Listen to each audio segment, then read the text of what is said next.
English మాట్లాడడానికి భయపడుతున్నారా? అయితే మీకోసమే ఈ స్పోకెన్ ఇంగ్లీష్ క్లాసెస్. వెంటనే కాల్ చేసి జాయిన్ అవ్వండి. హలో అండి, రెడీయా? ఇంగ్లీష్లో ఇంకో కాన్సెప్ట్ నేర్చుకోవడానికి నేను కూడా రెడీ, ఇంకొక కాన్సెప్ట్ టీచ్ చేయడానికి. ఈరోజు మీరు నేర్చుకోబోతున్న, నేను మీకు ఎక్స్ప్లెయిన్ చేయబోతున్న కాన్సెప్ట్ ఏంటంటే, చాలా మందికి డౌట్ వస్తుంది. ఈ షీ అని ఎప్పుడు అంటాం, డస్ షీ అని ఎప్పుడు అంటాం, ఈ షీతో క్వశ్చన్స్ ఎప్పుడు అడగాలి, డస్ షీతో క్వశ్చన్స్ ఎప్పుడు అడగాలి, దాని మీనింగ్ ఏంటి, డిఫరెన్స్ ఏంటి అని చాలా కన్ఫ్యూజింగ్ గా అనిపిస్తుందంట. సరే చూద్దాం, ఈ షీ అని ఎప్పుడు అనాలి, డస్ షీ అని ఎప్పుడు అనాలి అని. Is she sleeping? Is she eating? Is she writing? Is she practicing? Is she learning? Is she lying? Is she cooking?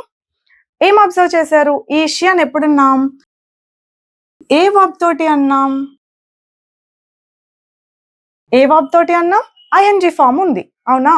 ఈ షీ అని క్వశ్చన్ అడిగినప్పుడు వర్బ్ ఐఎన్జి ఫామ్ ఉంది. కానీ డస్ షీ అని క్వశ్చన్ అడిగినప్పుడు వర్బ్ ఐఎన్జి ఫామ్ తో ఉండదు, normal గా V1 వర్బ్ ఉంటది అనమాట. Does she cook, does she speak English, does she teach well, does she learn well, does she practice every day, does she play chess. ఈ questions observe చేస్తే ఎలా ఉంది, verb ఎలా ఉంది? డస్ తో క్వశ్చన్ అడిగినప్పుడు వర్బ్ నార్మల్ గానే ఉంది, ఈస్ తో క్వశ్చన్ అడిగినప్పుడు వర్బ్ ఐఎన్జి ఫామ్ లో ఉంది. This is the first difference you need to find. అర్థమైందా? వర్బ్ ఇక్కడ ఐఎన్జి ఫామ్ లో ఉంది, వర్బ్ ఇక్కడ V1 వర్బ్ లో ఉంది, V1 ఫామ్ లో ఉంది, అవును కదా? అది సెంటెన్స్ ఫార్మ్ చేసేటప్పుడు డిఫరెన్స్ అదనమాట. మరి మీనింగ్ లో డిఫరెన్స్ ఎలా అంటే, అప్పుడు డస్ షీ ఈట్ అన్నాం అనుకోండి, does she cook, does she eat, does she learn, ఇలా డస్ షీ అని క్వశ్చన్ ఎప్పుడు అడుగుతామంటే, ఆ పని వాళ్ళు మామూలుగా చేస్తారా అని అడిగినట్టు. ఈ షీతో క్వశ్చన్ అడిగామంటే అది ఇప్పుడు చేస్తూ ఉన్నారా అని అడిగినట్టు. ఆ పని ఇప్పుడు చేస్తూ ఉన్నారా అని క్వశ్చన్ అడగాలి అంటే మనం ఈస్తో క్వశ్చన్ అడగాలి. ఆ పని వాళ్ళు మామూలుగా చేస్తారా అని అడగాలంటే డస్ తో క్వశ్చన్ అడగండి. అంతేనా? అర్థమైందా? ఇంకా లేదా? సరే, ఇంకొక ఎగ్జాంపుల్. రెండు డిఫరెన్సెస్ ఐడెంటిఫై చేయండి. ఈస్ తో క్వశ్చన్ అడిగినప్పుడు వర్బ్ ఐఎన్జి ఫామ్ లో ఉంటుంది, డస్ తో క్వశ్చన్ అడిగినప్పుడు వర్బ్ V1 ఫామ్ లో ఉంటుంది. That's the main difference. ఒకే వర్బ్ తీసుకొని రెండింటికి మధ్య డిఫరెన్స్ ఎట్లా వస్తుందో ట్రై చేద్దాం. డస్ షీ ప్లే వెల్, ఏంటిది? Does she play well. ఈ షీ అన్నప్పుడు వర్బ్ ఎలా ఉండాలి? ఐఎన్జి ఫామ్ లో ఉండాలి, right? Is she playing well, is she playing well. See, V1 verb ఉంది, ఇక్కడ ఐఎన్జి ఫామ్ ఉంది. ఇప్పుడు మీనింగ్ చూద్దాం. డస్ షీ ప్లే వెల్ అంటే డస్ తో క్వశ్చన్స్ ఎప్పుడు అడుగుతామని చెప్పాను? మామూలుగా గురించి తెలుసుకోవడానికి. So does she play well అన్నప్పుడు మామూలుగానే, డైలీ, రొటీన్, జనరల్ గా, యూజువల్ గా ఆమె ఆడుతుందా, ఆమె బాగా ఆడుతుందా అని అడిగినట్టు. ఎప్పుడు ఎప్పుడు అని క్వశ్చన్ రైజ్ చేసుకోండి చాలు.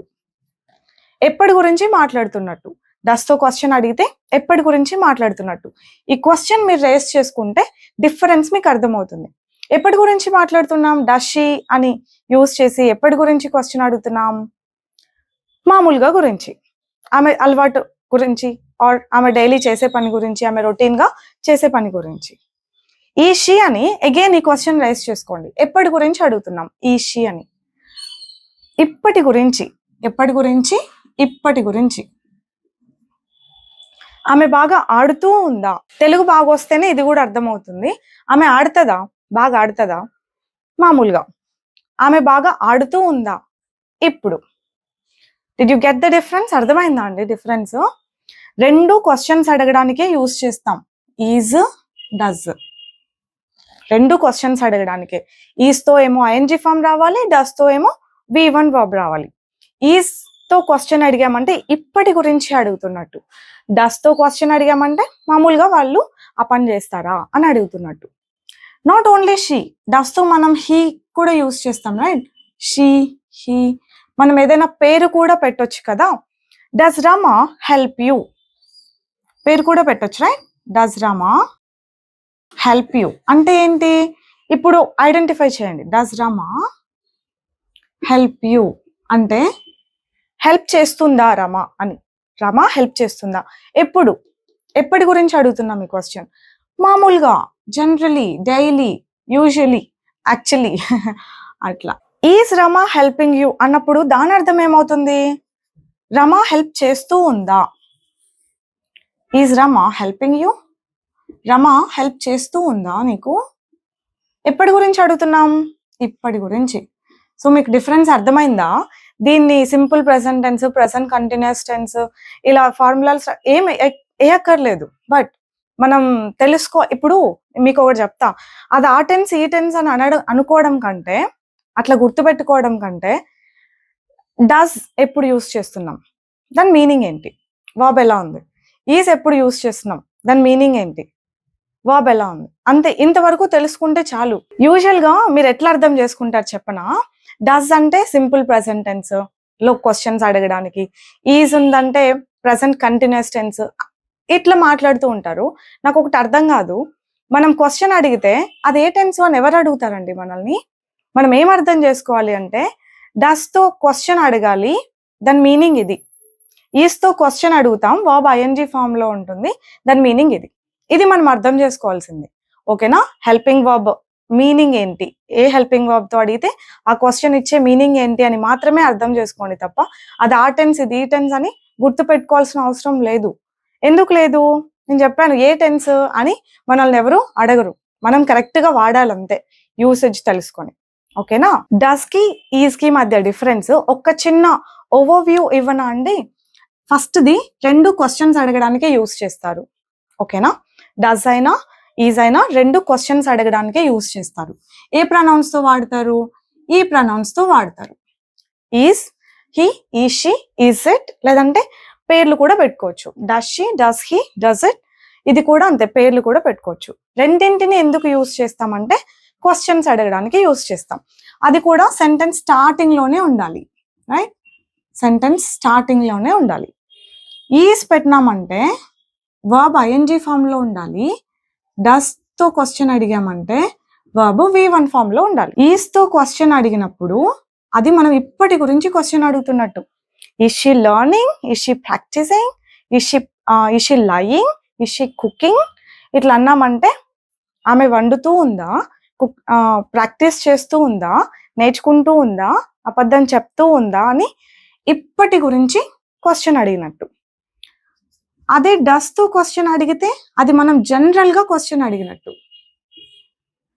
జనరల్ గా అంటే ఆమె వంట చేస్తుందా, ఆమె బాగా ప్రాక్టీస్ చేస్తుందా, చదువుతుందా, అట్లా బాగా చదువుతుందా, రోజు గేమ్స్ ఆడుతుందా, మీ మాట వింటుందా. ఓకేనా?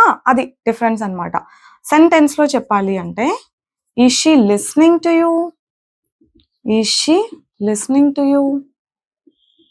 సి, ఈజ్ పెట్టినప్పుడు వర్బ్ ఎలా ఉండాలని చెప్పినాం, ఐఎన్జీ ఫామ్, అదే ఉంది చూడండి. ఎప్పటి గురించి క్వశ్చన్? నౌ.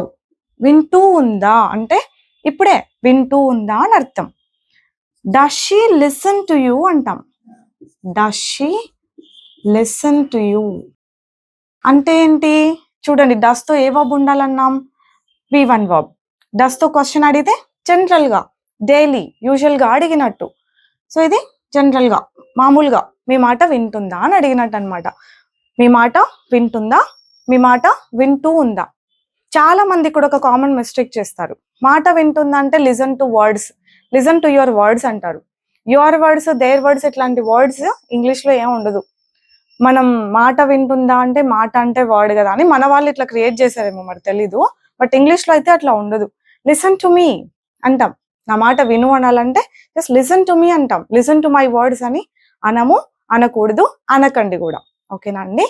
ఇప్పుడు అర్థమైందా మీకు డిఫరెన్స్? సో మీకు ఇది కంప్లీట్ గా అర్థమైంది అనుకుంటున్నాను. ఇంకా ఎవరిని మీరు ఏ క్లారిఫికేషన్ కోసం అడగక్కర్లేదు అనుకుంటున్నా. ఈ పర్టికులర్ కాన్సెప్ట్ అర్థం కాలేదు అంటే ఇంకొకసారి వినండి. ఇంకా ఇలాంటి కన్ఫ్యూజింగ్ కాన్సెప్ట్స్ ఇంకా ఏవేవి ఉన్నాయో I'll be explaining. You just have to keep following. That's it అండి. Bye bye for today. Take care. Keep following.